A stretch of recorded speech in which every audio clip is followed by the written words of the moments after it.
Address करने के लिए आ रहे हैं हमारे वीसी सर प्रोफेसर हरि भाई कटारिया सर, जो अभी हमारे श्री गोविंद गुरु यूनिवर्सिटी की आन बान शान और हमारे होम्योपैथी फिजियोथेरेपी और नर्सिंग कॉलेज के स्टूडेंट का एक सपना कि हमें डिग्री मिलेगी तो श्री गोविंद गुरु यूनिवर्सिटी से मिलेगी, और गोविंद गुरु यूनिवर्सिटी को आगे ले जाने का काम, डेवलप करने का काम जो अभी 2025 से उन्होंने चार्ज लिया है वो है हमारे प्रोफेसर हरि भाई कटारिया सर।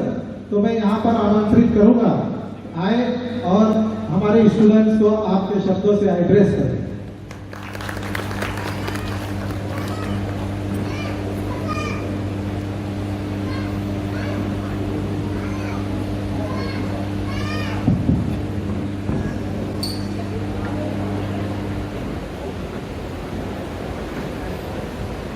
સૌને નમસ્કાર। પહેલા આજના વિષય હું પ્રી કોન્વોકેશન કહીશ, અને કોન્વોકેશન એ યુનિવર્સિટીનું પ્રિવિલેજ છે અને એની તારીખ પણ નક્કી થઈ ગઈ છે। તમે બધાએ ફોર્મ પણ ભર્યું હશે। આપણે 20મી ડિસેમ્બર આપણા આદરણીય શ્રી ગોવિંદ ગુરુનો જન્મદિવસ, એ તારીખ આપણી યુનિવર્સિટીએ હવે હંમેશ માટે ફાઇનલ કરી છે। એટલે દર વર્ષે આપણો કોન્વોકેશન પ્રોગ્રામ છે યુનિવર્સિટીનો, એ 20 ડિસેમ્બરે યોજાશે। એટલે કોલેજ દ્વારા જે આ કોન્વોકેશનનો પ્રોગ્રામ થાય છે એ ખરેખર પ્રી કોન્વોકેશન કહી શકાય। એટલે આજના આ પ્રી કોન્વોકેશન કાર્યક્રમમાં મંચસ્થ ઉપસ્થિત આદરણીય શ્રી ડૉક્ટર જસવંતસિંહ પરમાર સાહેબ, member of parliament Rajya Sabha Bharat સરકાર, આપ તમે બધા ખૂબ લકી છો કે આજે તમને એક આદર્શ વ્યક્તિત્વ, તમારો એક આઈડિયલ એ તમારી સમક્ષ ઉપસ્થિત છે। આ તમારું નસીબ છે કે આવું વ્યક્તિત્વ એ તમારા આદર્શ તરીકે આજે તમારી સામે ઉપસ્થિત છે। થોડી વાર માટે મારી વિનંતી છે કે બિલકુલ વાત ના કરશો, બરાબર? આ જે કંઈ કાર્યક્રમ છે, અહીંયા જે કોઈ લોકોને બોલાવ્યા છે એ માત્ર ને માત્ર તમારા માટે છે। એટલે જો તમે તમારા માટે 1.5 કલાક ના બેસી શકો તો જિંદગીમાં તમે કશું કરી ના શકો, આ સમજી લો। એટલે કલાક નથી થયો હજી, મારી ખાલી તમને બીજો એક 20 મિનિટ શાંતિથી બેસવાની વિનંતી છે, કારણ કે તમે જે પેરેન્ટ્સ બધા શાંતિથી બેઠા છે, ઉછળપાટ તમારો છે, હું ત્યાં બેઠો બેઠો જોઉં છું, બરાબર? એટલે પહેલાં પહેલી ક્વોલિટી જો કોઈ હોય તો શાંત બેસતા શીખવું, આ પહેલી ક્વોલિટી। અને ડૉક્ટર પાસે તો આ ખાસ હોવી જોઈએ, કારણ કે ડૉક્ટર પાસે જે કોઈ આવે છે એ ફરિયાદ લઈને જ આવે છે, એની પાસે ફરિયાદો જ છે। હવે તમને જો શાંત બેસવાની આદત નહીં હોય તો તમે શાંત રહીને સાંભળી નહીં શકો। અત્યાર સુધી આપણે જે કંઈ ભણ્યા છીએ એ બધા ભણવામાં કેવી રીતે બોલવાનું, કેવી રીતે ચાલવાનું, આ બધું જ આવે છે। સાંભળવાનો કોઈ પાઠ આવ્યો એ સૌથી અગત્યનું છે। એટલે કદાચ આ આપણી શિક્ષણ પ્રથાની ખામી છે કે આપણને સાંભળવાની આદત છૂટી ગઈ છે। સારું બોલી એ જ શકે છે જે પહેલા સારું સાંભળે। તમે આપણે ખાલી આપણે એક સર્વે કરીએ કે 100% સમય છે તમારી પાસે, એમાંથી તમે કેટલા % સાંભળો છો અને કેટલા બોલો છો. મારે તમારી પાસે જવાબ જોઈએ. પર્સન્ટેજમાં જવાબ આપવાનો છે. આપણે બોલવાના પર્સન્ટેજ કેટલા અને આપણે સાંભળવાના કેટલા? Please raise your hand. પર્સન્ટેજમાં કહેવાનું છે 10%, 20%. બોલો બોલો. આ તો કંઈ એટલો અઘરો સવાલ નથી એમ. હવે પછીના જે સવાલ આવશે એ તો કે ચોપડીમાં નહીં હોય, કારણ કે હવે તમે રિયલ લાઈફમાં એન્ટર થવાનું છે. બે સ્ટેપ આગળ આવી જાઓ ખાલી. બોલો, અનુમાન તો લગાવો. જે લોકોને વાતો કરવાનું મન થાય છે એ તો બોલે. બોલો 20%, 25%. બોલવાનું કેટલું, સાંભળવાનું કેટલું? આપણે રોજિંદા જીવનનું પૂછ્યું. આપણું રિલેવન્ટ પ્રશ્ન છે એટલે પૂછું છું. બોલો, કોઈ તો બોલો. મેં એટલું બધું સાંભળવાનું નહીં કીધું કે બોલવાનું નહીં.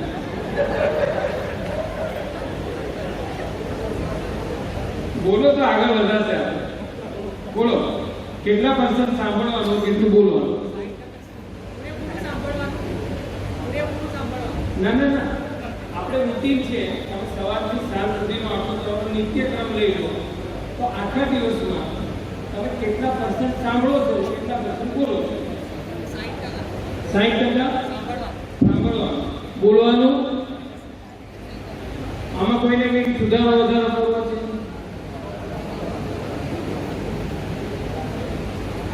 કોઈને કંઈ આમાં એડિશન?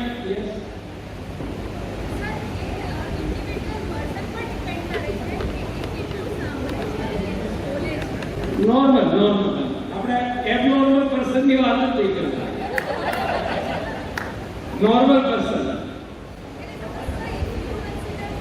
હા,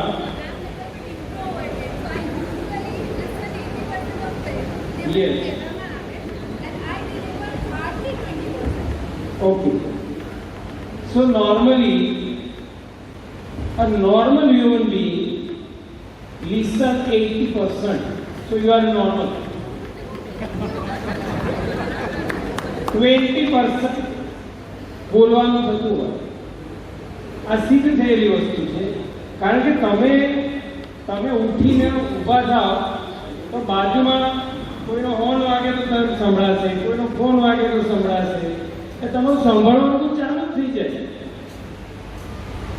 બોલવાનું તમે પોતે જ્યારે બોલશો ત્યારે જ આવે છે. એટલે 20% બી વધારે છે. તો તમે એ વસ્તુ કે જે વસ્તુ આપણે નિત્ય દરરોજ 80% સાંભળવાનું છે, પણ આપણને સાંભળવા વિશેનું જ્ઞાન જ નહીં, કે સાંભળવાની આપણી તૈયારી જ નથી. અને સાંભળ્યા પછી પણ કયું સાંભળવું અને કયું નહીં સાંભળવું. અમુક વસ્તુ તમારે નહીં બી સાંભળવાની હોય, સાંભળીને નહીં સાંભળવાની. એટલે તો ભગવાને 2 કાન આપ્યા. 2 કાન એના માટે છે કે સાંભળીને નહીં સાંભળવા માટે. બરાબર, એનો દુરુપયોગ નહીં કરવાનો. બરાબર. એટલે એક આ વસ્તુ છે કે સાંભળવાનું આપણું વધારે છે, છતાં આપણે સાંભળવા માટે એટલા ટેવાયેલા નથી.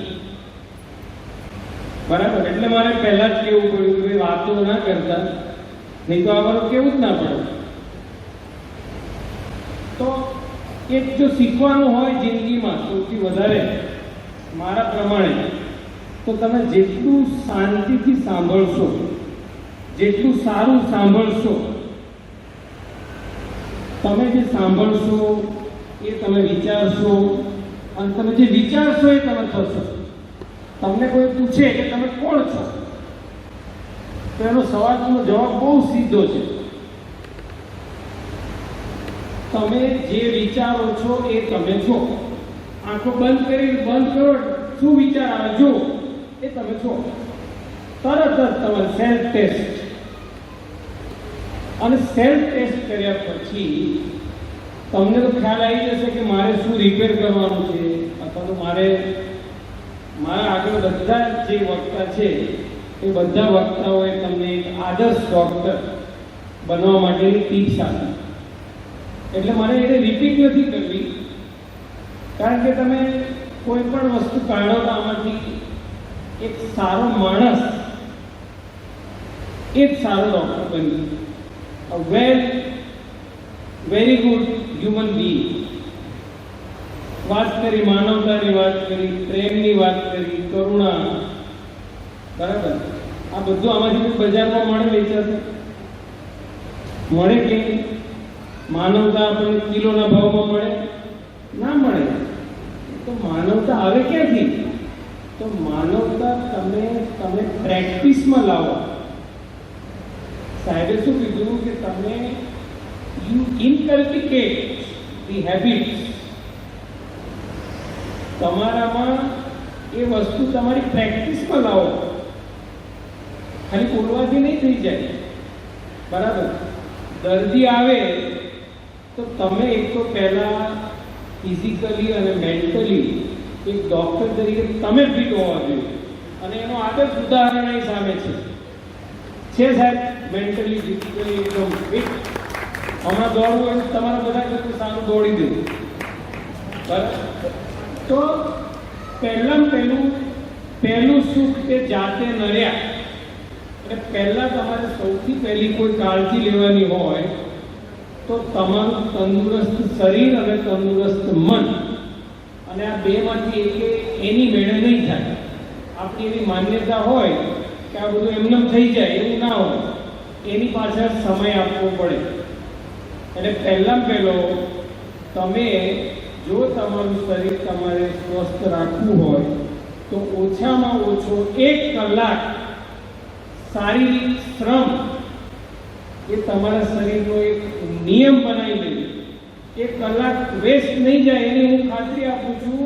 હું મારા અનુભવ પછી કહું છું કે જે દિવસે 1 કલાક મેં કોઈ શારીરિક શ્રમ ના કર્યો હોય એ દિવસે મને મજા નહીં આવતી. અને મારી ફિલિંગ, પરમાર સાહેબની ફિલિંગ એ જ હશે. એટલે પહેલું તમારે જાતે સુખી થવું હશે તો પણ તમારે 1 કલાક તમારા પોતાના માટે તમે ચાલો, દોડો, રમો, બરાબર. ખુશ રહો, સારું સાંભળો, સારું સંગીત સાંભળો, બરાબર. તમારા પોતાના વ્યક્તિત્વને જો તમારે સાચવી રાખવું હોય, જાળવી રાખવું હોય તો ઓછામાં ઓછો 1 કલાક તમારી પોતાની જાત માટે આપજો. આ પહેલી વસ્તુ. આ માનવતા જે છે એ ક્યાંથી આવશે? તમે પહેલા સ્વસ્થ હશો. તમે ડૉક્ટરના રૂમમાં બેઠા હો અને જેવું દર્દી એન્ટર થાય, જો તમારા ચહેરા ઉપર સ્માઇલ હશે તો તમને જોઈને એનું અડધું દર્દ તો ત્યાં જ ઓછું. તમે ડૉક્ટર ખાલી દર્દીની સામે હશે ને ત્યાં એને એક ગુડ ફીલ આવી જાય. ત્યાં એને એ વિશ્વાસ બેસી જાય કે આ ડૉક્ટર પાસે હું જઈશ તો એટલીસ્ટ મને વ્યવસ્થિત ટ્રીટમેન્ટ મળશે. આ તમારી પહેલી sign. Your smiling face is the first sign. આવ્યું પછી એને બીજું તમને મેં સાંભળવાનું પહેલા કહી દીધું, એને શાંતિથી સાંભળો, બરાબર. અને એને સાંભળીને તમે ડાયગ્નોસિસ કરો પ્રોપર, બરાબર. એ સાંભળવામાં 5 વાત એવી બી આવશે કે જે તમારે ડાયગ્નોસિસમાં કામ નહીં આવે તો બીજા કામનો તમે ઉપયોગ કરી શકો છો, બરાબર. પણ તમે એને શાંતિથી સાંભળો એટલે બીજું એને ત્યાં રિલેક્સ થઈ ગયું કે મને સાંભળ્યો. આજે સમાજમાં પરમાર સાહેબ પાસે બી કોઈ માણસ આવે, બરાબર, એમને ખબર હોય અથવા તો મારી પાસે કોઈ આવે, મને ખબર હોય કે કામ થાય એમ જ નથી, પણ એને સાંભળવું પડે તો એટલીસ્ટ એને એમ થાય કે મને સાંભળ્યું. તમે એને સાંભળી લીધા પછી એને તમે નિયમથી સમજાવો કે ભાઈ તમારી વાત જેન્યુઇન છે પણ હવે આ નિયમ પ્રમાણે થોડું પોસિબલ નથી એમ, તો એ કન્વિન્સ બી થઈ જશે એમ. પણ તમે એને સીધો જ અડધું જ કરી નાખો તો એ રોંગ ઇમ્પ્રેશન લઈ જશે. એટલે દર્દી બી તમારી જોડે જે વાત કરશે, જરૂર એવું નથી કે બધું જ કામની વાત હશે. બિનજરૂરી વાત બી એ કરી દેશે. એની જે બીજી મુશ્કેલી હશે તો બી ઠાલવી દેશે તો ઠાલવવા દેવાની. એવું પર્સનલ બી કંઈ હોય તો બી આપણે તમારે તો શપથ લેવાનો હોય કે કોઈ પર્સનલ મેટર તમે ડિસ્ક્લોઝ નહીં કરો, બરાબર. તો તમે એને સારી રીતે સાંભળો. પછી તમે સાહેબે જેવી રીતે કીધું તો મેડિકલમાં તો કન્ટિન્યુઅસ ઇમ્પ્રુવમેન્ટ આવે. એટલે તમારે સતત વિદ્યાર્થી રહેવું પડશે. પરીક્ષા નહીં હોય, હવે એ શાંતિ છે. હવે તમારી છેલ્લી પરીક્ષા થઈ ગઈ એટલે આજે તમને થોડી વધારે પડતી ઉછળપાટ ખુશી છે એ બાબતની છે કે હવે પરીક્ષા થઈ ગયા. સાહેબ આ બધા ખુશ વધારે એટલે થોડા હલે છે ને, એનું મેઇન કારણ શું છે કે હવે એમને ખબર પડી ગઈ હવે અમારી પરીક્ષા નથી. એ સારી બાબત છે, પણ તમે અત્યારે એ ભૂલો છો કે હવે તમે જે સમાજમાં જે તમારું પદાર્પણ કરો છો એના જે પ્રશ્નો આવશે એ પ્રશ્નોના સોલ્યુશન કોઈ ચોપડીમાં લખેલા નહીં હોય. એ તમારે અત્યાર સુધી તમે જે ભણ્યા છો, તમે જે વિવેક બુદ્ધિ વિકસાવી છે એના આધારે તમારે સોલ્વ કરવાના છે. તમે જ તમારા માર્ગદર્શક છો, જેવું સાહેબે કીધું. કારણ કે હવે તમે સ્વતંત્ર બની જાઓ છો, ડૉક્ટર બન્યા પછી. તો જ્યારે સ્વતંત્ર બને માણસ ત્યારે સ્વચ્છંદ ના થાય એ બી ધ્યાન રાખવું. કારણ કે સ્વતંત્રતાની સાથે આ આવી જતું હોય છે અજાણ્યું.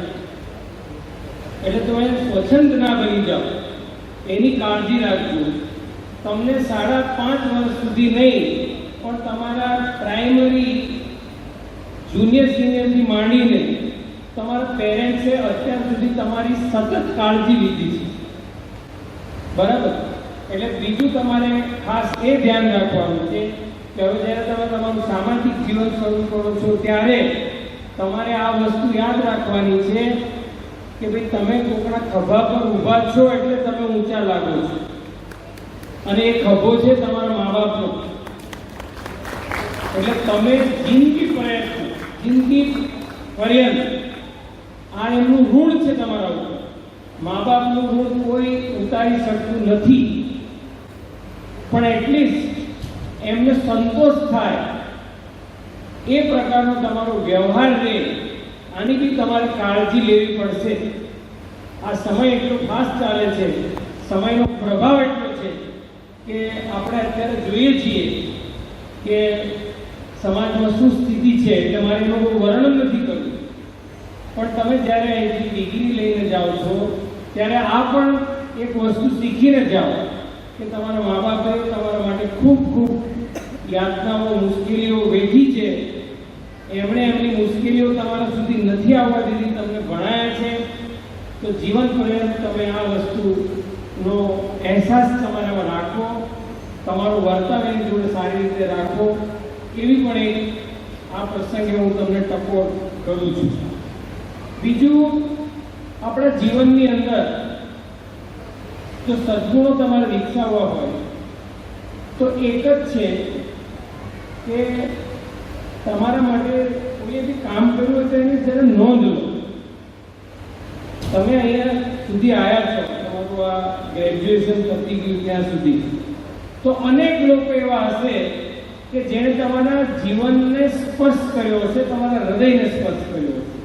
એ વ્યક્તિ કોઈ તમારો શિક્ષક હોઈ શકે, તમારા અધ્યાપક હોઈ શકે, તમારા પ્રિન્સિપાલ હોઈ શકે.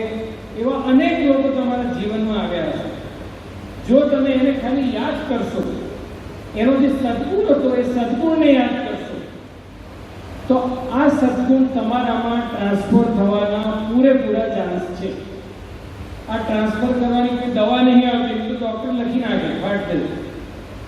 એની દવા આ જ છે કે તમારા જીવનમાં તમારા હૃદય સ્પર્શ જેણે કર્યો છે એ વ્યક્તિનો જે સદ્ગુણ હોય એ સદ્ગુણને યાદ કરો.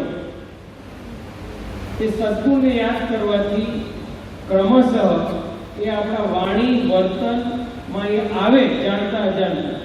જેવી રીતે દુર્ગુણો આવે, તમે મને એવું સમજાવો કે કોઈ બાપ એના છોકરાને બીડી પીતા શીખવાડે કોઈ બાપ? બધા શીખી જાય છે કે નહીં? કેમ શીખે છે ભાઈ? તો આ બધું એ બીડી પીનારને જોઈને શીખે છે, બરાબર? વ્યસન કરનારને જોઈને શીખે છે. આવું કંઈ આવે કોઈ અભ્યાસક્રમમાં છે આવું કરવાનું કંઈ નથી? કોઈ આવી સલાહ આપે છે? નહીં આપતું. તો એ સમાજમાં આ બધા દૂષણો કેમ છે? તો એ દૂષણો એટલા માટે છે કે તમે જાણતા અજાણતા એનો વિચાર કર્યો છે. તમને ખબર નહીં હોય તમે વિચાર કરી લીધો છે, અને એ વિચાર વારંવાર થવાથી એ વિચાર સ્થિર થયો, તમને એવું કરવાની ઈચ્છા થઈ અને તમે એમાં સંકળાયા. તો આવું તો જીવનમાં અનેક વસ્તુ આવશે. એટલે સારા થવા માટે સારા લોકોનો સંપર્ક, સારા વિચારો, જે લોકો તમારા જીવનમાં સારા લોકો આવ્યા એના સારા સંસ્કારોનું સ્મરણ જો આ કરશો તો તમને આપોઆપ સારા બની જશો. તમને ખબર બી નહીં પડે તમે સારા બનશો. જેવી રીતે આપણને ખબર ના હોય ને આપણે ખરાબ બની જઈએ, એવી રીતે આપણને ખબર ન હોય ને આપણે સારા પણ બની શકીએ. પણ એનો આ રસ્તો છે. અને આ પ્રકારના જે પ્રોગ્રામ રાખવામાં આવે છે એ પ્રોગ્રામ રાખી અને એમાં લોકોને બોલાવી અને એનું ભાષણ શું કામ રાખવામાં આવે? એ એના આટલા વર્ષનો અનુભવ તમને કહે છે. બધી જ વસ્તુ આપણે જાતે કરીને શીખાય એવું છે? તમે બીજાના અનુભવમાંથી પણ શીખી શકો. સાહેબે કીધું કે તમે એટલીસ્ટ એક ટીમ બનાવો. તમે 2 મિત્રો હો, બીજા મિત્રો હો, બીજા સિનિયર ડૉક્ટર હો, તમે એના સંપર્કમાં રહો તો તમને એક માર્ગદર્શન મળશે, તમને એક સારું જીવન જીવવાની પ્રેરણા મળશે. તો આના માટે છે આ બધું. તો આ દરેક કાર્યક્રમની આની અગત્યતા છે. બરાબર? એટલે બીજું બધું મેં બી ઘણું વિચાર્યું હતું, પણ સાહેબે તો એટલું ઓવરઓલ એટલું તમને આખી લાઈફનું દર્શન, જીવન દર્શન જેવું સાહેબે કરાયું. મને બી બહુ મજા આવી. સાહેબે ખરેખર ખૂબ સુંદર વ્યાખ્યાન આપ્યું. આમ તો એને કોન્વોકેશન એડ્રેસ કહેવાય. એટલું સરસ સાહેબે આપણને માર્ગદર્શન આપ્યું. બીજું એટલે એક આ વાત છે સારા વ્યક્તિ બનવાનું. તમે સારા વ્યક્તિ બનશો એટલે તમે સારા ડૉક્ટર થઈ જ જશો. બધું જ સારું થઈ જશે. નંબર 2 તમને મેં પેરેન્ટ્સનું ધ્યાન રાખવા કીધું. સાહેબે તમને સમાજનું ધ્યાન રાખવા કીધું. મેં તમને તમારું પોતાનું ધ્યાન રાખવા બી કહ્યું. બરાબર? હવે સાહેબે એક વાત કરી વિકસિત ભારત. તો વિકસિત ભારતમાં આપણા આદરણીય પ્રધાનમંત્રીશ્રીએ બહુ સરસ વાત કરી કે વિકસિત ભારતમાં તમારો શું રોલ. તો એમણે એક જ લાઈનમાં કીધું કે તમે જે જગ્યાએ છો, તમે જે કામમાં રોકાયેલા છો, એ કામ તમે ઉત્તમ પ્રકારે કરો, સમાજને ધ્યાનમાં રાખીને કરો. એટલે ભારત તમે વિકસિત થઈ ગયા. વિકસિત ભારત કરવા માટે પહેલા તો વ્યક્તિએ વિકસિત થવું પડે. વ્યક્તિ વિકસિત કેવી રીતે થાય? તો સાહેબે કીધું સામાજિક રીતે, આર્થિક રીતે, સાંસ્કૃતિક રીતે, આ બધી રીતે પહેલા તમારે વિકસિત થવાનું છે. દરેક વ્યક્તિ વિકસિત થઈ જાય એટલે રાષ્ટ્ર વિકસિત થઈ જાય કે ના થઈ જાય? એટલે દરેક વ્યક્તિએ વિકસિત થવાનું છે. અને વિકસિત થવા માટે તમારે એક સારા નાગરિક બનવાનું છે, સારા વ્યક્તિ બનવાનું છે. બરાબર? સ્વસ્થ રહેવાનું છે, બીજાને સ્વસ્થ રાખવાના છે. બસ આ કરો એટલે તમે વિકસિત થઈ ગયા. દરેક વ્યક્તિ વિકસિત થઈ ગઈ એટલે રાષ્ટ્ર વિકસિત થઈ ગયું. એટલે મને તો લાગે કે સાહેબ 2047 પહેલા આ કામ પતી જાય. આટલું ઘર શું કામ કરે? 47 સુધી જવાની જરૂર નથી. એટલું વહેલું પતી શકે એમ છે. એટલે અઘરું નથી. પણ અઘરું શું છે? દરેક વ્યક્તિએ વિકસિત બનવું એ અઘરું છે. અને વિકસિત બનવાના રસ્તા એ જ છે કે તમે સારા વ્યક્તિ બનો. સારો વ્યક્તિ એ જ વિકસિત કહેવાય. બહુ પૈસા કમાઈ ગયો એટલે વિકસિત ના કહેવાય. એ ખરાબમાં ખરાબ હોઈ શકે. બરાબર? એટલે એનો માપદંડ નથી. બરાબર? વિકસિત તો એ છે કે જે બીજાના હૃદયને સ્પર્શ કરે છે એ વિકસિત છે. તમારે બીજાના હૃદયને સ્પર્શ કરવાનું કામ કરવાનું છે. બરાબર? હવે અમારું પ્રોફેસરોને બોલવાની ટેવ હોય થઈ જાય. વિશાલભાઈ ક્યારના મારી સામે જોવે એટલે મને બી ખ્યાલ છે. બરાબર?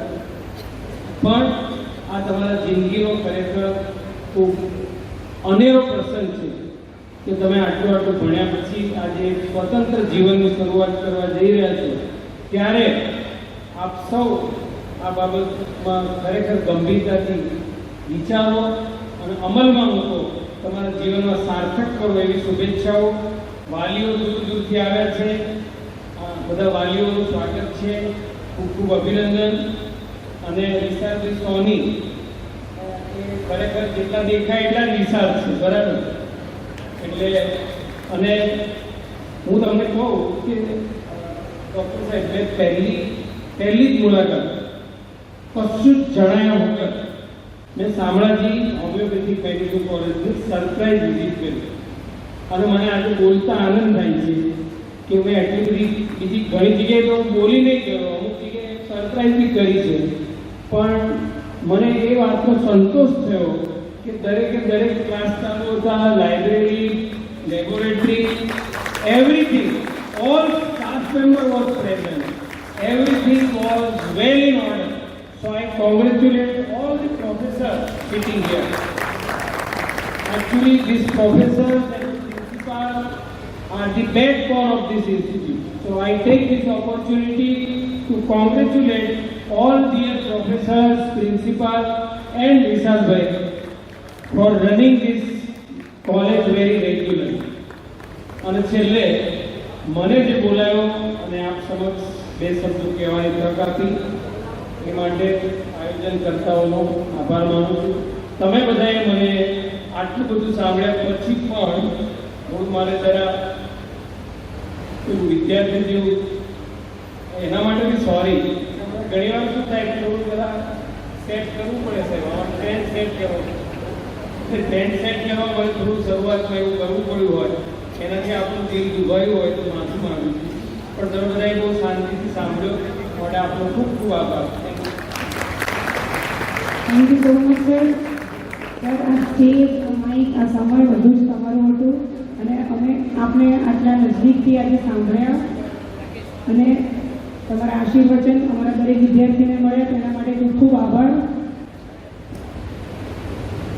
Thank you very much sir. आपने हमारे स्टूडेंट्स को गाइड किया और हमारे पूरी ट्रस्ट को आपने अप्रिशिएट किया, डॉक्टर विशाल भाई सोनी सर को, स्टाफ को और स्टूडेंट्स को, क्योंकि रियल में सर ने अपने कॉलेज का एक सरप्राइज विजिट किया था और वहां पर सर ने सब कुछ एक्चुअल पाया और सब कुछ सही पाया.